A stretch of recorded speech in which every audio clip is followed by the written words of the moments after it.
Hi, we are at the Tin Can Rally at Hoffmaster State Park, and this is Wayne. Hello. And Wayne's going to tell us all about this really, really unique vehicle. Okay, this is a 1959 Heilite single-wheel camper. It was built in Lodi, California. A guy named Theodore Heil used to make these things. After World War II, there was a lot of leftover aircraft aluminum, so he started turning it out into these campers. And being a clever engineer, he decided that one wheel was probably enough. So it pulls kind of like pulling a wheelbarrow behind you. That's kind of how it tows. The box itself is all storage. It has drop-down doors on the sides, both outside and inside.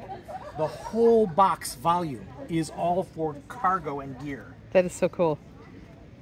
The nice feature, if you see this little seam here, there's a latch up underneath the edge. If you unlatch it, everything above the seam can come off. Wow. Leaving you an open top utility trailer with drop down sides. Have you done that? Yes, oh, I wow. actually have. I've taken the top And then off. you want to tell us about this, or you want to do that later? Sure. In 1959, cars had big solid metal bumpers. So this has 2 tongues instead of the 1 tongue a normal trailer will have. And these big solid metal bumpers that attach to the frame, what they would do is they'd clamp on a ball onto the 2 balls onto the bumper. And then this guy, the ball goes up in here, and then you screw it down to latch it tight, and it becomes a rigid extension of the back of your car. So the trailer can't fishtail and it can't jackknife. It just becomes a rigid extension. When you back up, it goes where the back of your car goes. The wheel underneath swivels, so it can go anywhere, any direction it needs to go. It swivels like a shopping cart wheel. It's a cool thing. I saw you pull in, and I was like, that thing is really amazing. So around this side is the door. See? Lodi, California. Stuck in Lodi. Yes. Go on in. Go in. Okay. It's bigger than you think. Oops. Dropped my glasses. Okay. Okay, so this is the inside, and back when this thing was new, it was optional. You could buy a set of bunk beds that would unfold on this side of the tent. So the kids would sleep on bunk beds over here. Mom and Dad would be on the big bed over here. Wow. And you had everything that you needed in this huge tent. Does this have a floor on this? This one has a floor. Okay, great. The previous owner bought it from the original owner, and he wanted to have it recanvassed, but he couldn't find anyone to do. The original canvas was cotton duck. Okay. And he couldn't find anyone to do the tent work. Was it the army green? Yeah. Okay, okay. So he brought it to a marina, and they did it in polypropylene boat canvas, which loves to be wet and lasts forever. Oh, that's fantastic. So after he was done with it, he folded it up, snapped a canvas road cover over the top of it, and left it in his backyard for 30 years.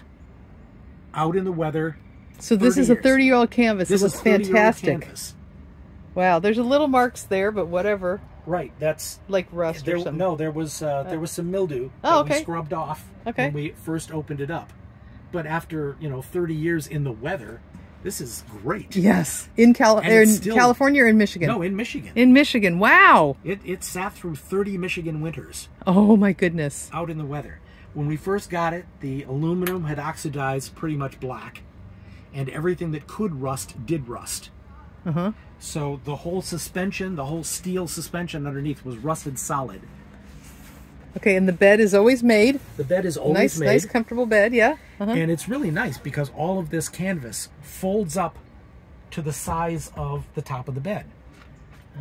So that's it, the whole top. Make the bed at home and it's just done, or it's just done? It's just done and ready. Okay, all the stuff for the interior I stack on top of the bed and then just fold the canvas down on top of it. That is amazing.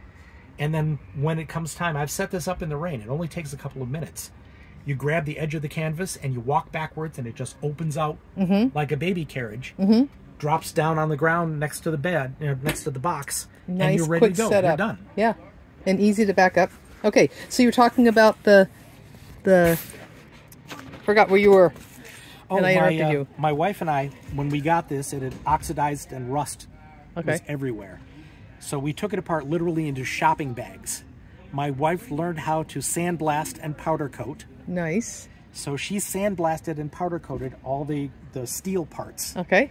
I sewed a new bed. Okay. And you learned to sew?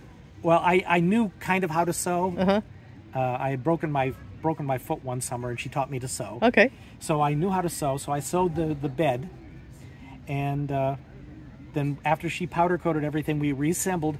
And after all this work, we realized that we couldn't tow it because modern cars don't have the kind of bumpers that you need to do this. Okay. So I had to learn how to weld.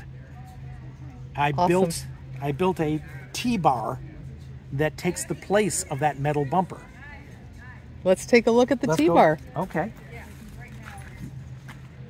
This is fascinating. So yeah, you take a look at the two tongues. Okay, the two tongues you can see.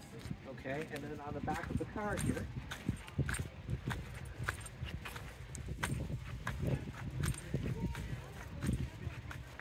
is this. Nice. Which is what I used to tow it with. I was learning to weld, and I was at a place where there were some very helpful Ford engineers that were also members of this makerspace. Uh-huh. And when they found out what I was doing, they said, "Oh, I do stress analysis for a living.